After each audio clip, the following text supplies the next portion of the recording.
Hi, how's everybody doing today? This is Sean, and I have some good news for everybody. I don't know if everybody's seen this, but the USFL is coming back in 2022, and this brings me up to the topic for today, as I'm doing a response video, a contest video for Brandon's baseball cards.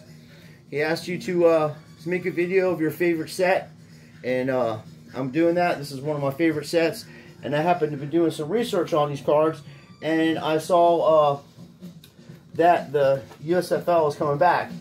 So, in my opinion, they did a series of 84, but this was 85, and I have the 84 Topps complete set, the 83 Topps complete set, and the 82 Topps complete set, and then I have this complete set, the 85, which has tons and tons of Hall of Fame players in these cards, and you know, I kept them the best that I could. And I had some graded years ago by GMA, and Herschel Walker, he came back 5.5. There are corner issues and stuff like that, but it's legit and it's real, and he's one of the best running backs in the history of the game. Obviously, Emmitt Smith is the best running back in the history of the game, and Barry Sanders is right there with him. Barry Sanders actually had a better average. He played less years. He only played 9 years. And he has like 13,000 yards or 15,000 yards or something like that, and at like a 5-yard average on carries. But anyway, this is the Steve Young rookie, and I have the 87 complete set also, which people consider that to be the rookie season because that's the first time they played in the NFL. And then Jim Kelly's in this. I haven't sent these out to get graded, but you have Jim Kelly.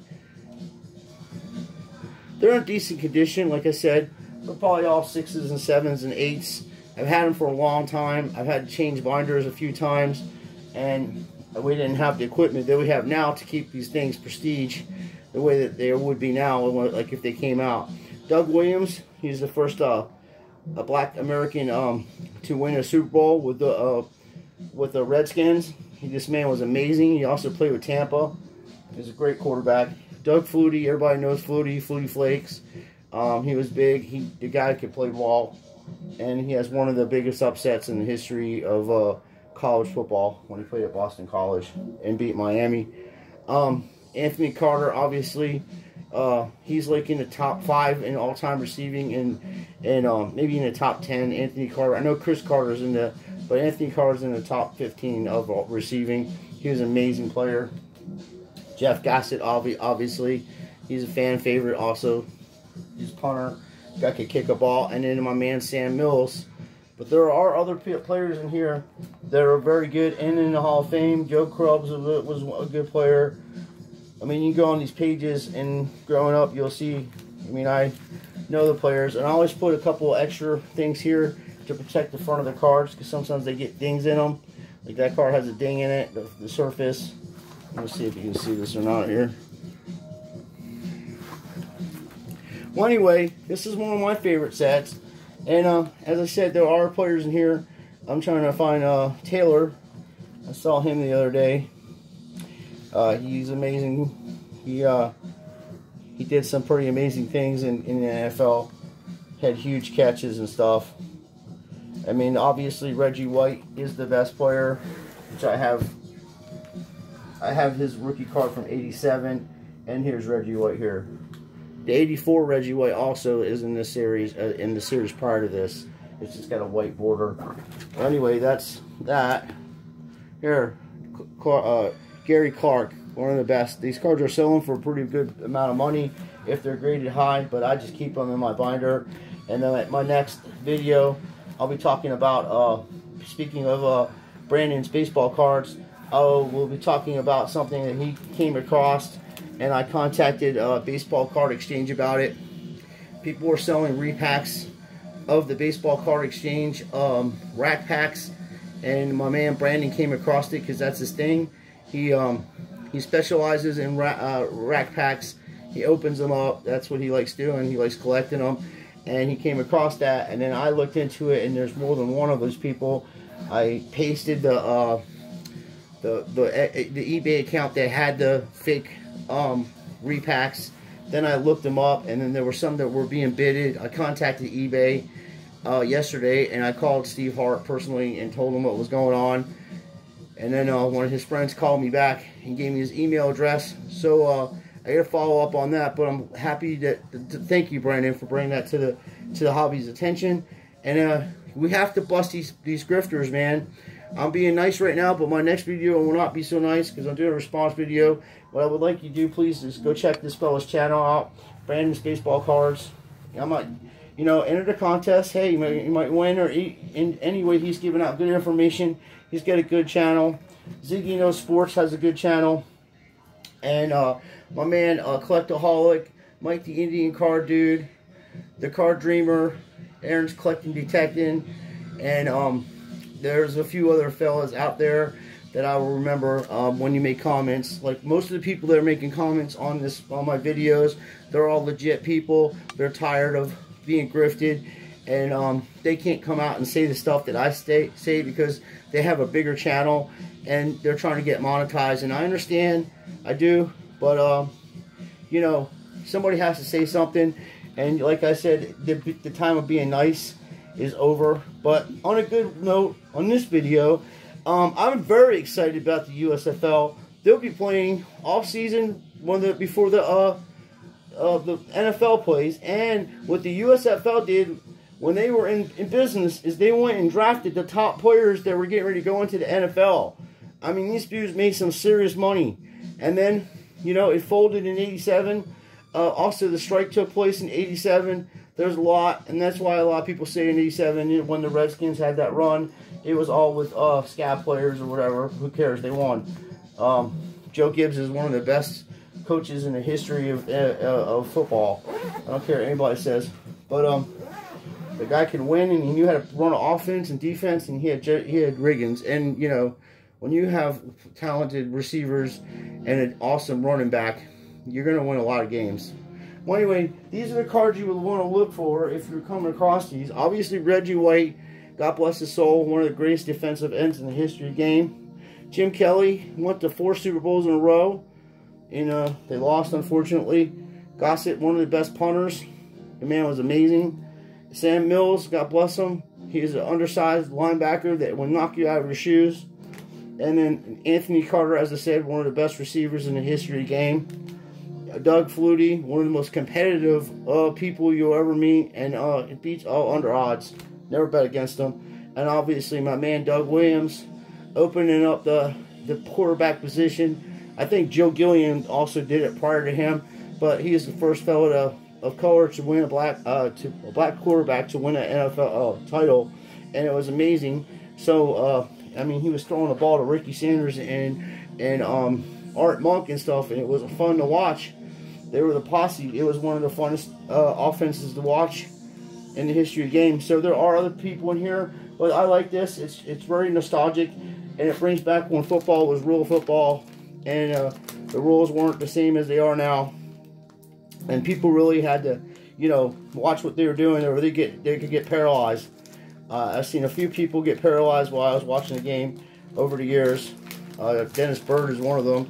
It sticks in my mind, that fellow from the Jets. It was, you know, and then Stingley, fellow from the Patriots, just getting knocked completely senseless by Tatum. But anyway, this is my response video, and as I said, please, you know, go and like, subscribe to Brandon's Baseball Cards, and make a video of your favorite set, and I'll go check it out too. You know what I mean? I love putting sets together, and that's the whole idea of me going after these grifters, because they're destroying our hobby where we can't come together and trade and have things and let you know about things that are a little more valuable than this mass production crap that's out there. And you can get the stuff for a good buy. You know, just wait. By the end of the summer, the card, it's going to drop down to 0. I mean, these cards are going to be so dirt cheap, it's going to be unreal.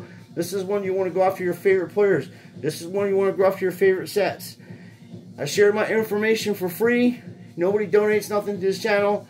I just do it because I love you guys, and I want to be part of the a community that does sharing and is out for the hobby and not themselves.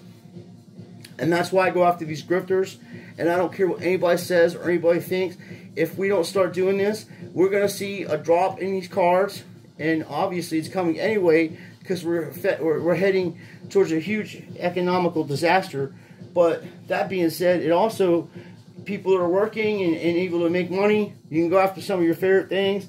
You can go after some prestige stuff.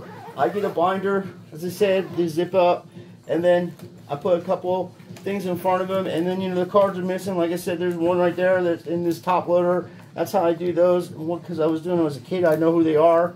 And then the rest, I just keep them in there. I get the checklist, and then I will get them graded, but I probably, Bobby Aber, that guy was a trip. You know, I'll probably just get them graded, not graded, but slabbed. There's 132 cards in the set, very short set, and as I said, you can go on almost every page and pick a Hall of Famer or a guy that was just amazing to watch. You know, I'm right here. There's Clark, there's Gruber, Franco is pretty decent. You know, there's some damn good players, and hopefully in this next year, 2022, when they come back into the league and do this again, this is going to be sweet, because they're going to draft their players before the NFL, and then we're going to really see some stuff develop. And I think guys like, you know, like Mason, Rudolph, and guys that are just maybe aren't polished off as an NFL quarterback will succeed in that league, and obviously develop, and maybe also, you know, get back into the NFL as an established player. It can help a lot of players that can't make the NFL because of the limit of how many people it can play and things of that nature. But that's how I do mine. I zip them up. I got the 2 pieces of sleeves in front, so none of the cards can damage or ding the ones on top, but they don't touch them.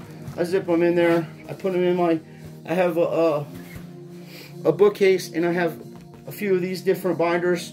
And the next one I'll do, after I go after these grifters, I will make the 84 Topps recount, and I'll let you know, see what they look like. That has Dan Marino, that has my man John Elway, that has probably 15 Hall of Famers in that set. Howie Long's in there, obviously my man Eric Dickerson.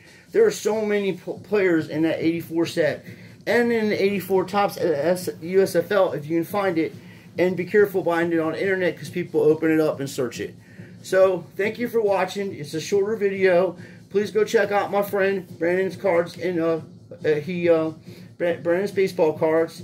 And as I said, he also does videos exposing people. He's super nice about it. I'm over being nice about it, but I do like watching everybody's channels. I learn a lot from you guys, as I said, and I have a lot to teach and offer. Also, I bring a lot to the table, and I'm always going to be straight and honest with you to the best of my abilities. So, that's one of my favorite sets. The 1985 USFL football and the 84 USFL football is pretty badass too. That's like a pre-consumption of these cards, and they're the same players pretty much. Maybe 1 or 2 extra ones, but the set's are only 132 cards. And as I said, I got a few of them graded earlier years ago by GMA, and I think the grades are fair. They just weren't kept correctly. I didn't have the proper stuff to hold, you know, to keep it nice. But I mean, a 6.5 considering how they were stored before. I mean, moving around a lot. I'm not mad at that. And then a 5.5 on Herschel Walker. I can always go out and buy other ones to replace it. But these are mine. These are original. I've had them since '85. Pretty cool. I wanted to share that with you. So, like I said, please like and subscribe to my channel. And also, go check out Brandon's baseball cards and see what he has to offer for, you know, some knowledge to give you. And also, do his giveaway. It's pretty nice of him to do that, and I appreciate it. Thanks a lot. In my next video, we'll be talking about baseball card exchange, some of the stuff that's going on eBay, lots of fakes. I have to make a few calls today to my congressperson and also the state attorney, and I'll let you know how that worked out. So until next time, thanks a lot for watching. Watch what you buy, and be careful out there. And I wouldn't buy any boxes of cards off the internet, off eBay. I would, you know, if you can buy them directly from the Pentium or directly from Target on the internet, but you probably won't be able to, because that asshole's telling everybody where to go and buy them every day, and it's going to be very difficult. So wait it out. The prices are going to drop so much they're pretty much going to be giving this stuff away to people. And the real collectors and the hobbyists will benefit from this. Unfortunately, the people that, you know, bought into this grift, you lost a lot of money. I feel bad for you, but you can make that money back up by going after vintage stuff that's dirt cheap right now, and you'll be able to make your money in the future off the stuff that's valuable and not a bunch of mass-produced shit. Thanks a lot for watching, and please like and subscribe, and go check out Brandon's baseball cards. Thanks a lot, Brandon, for doing this contest. I appreciate it, man.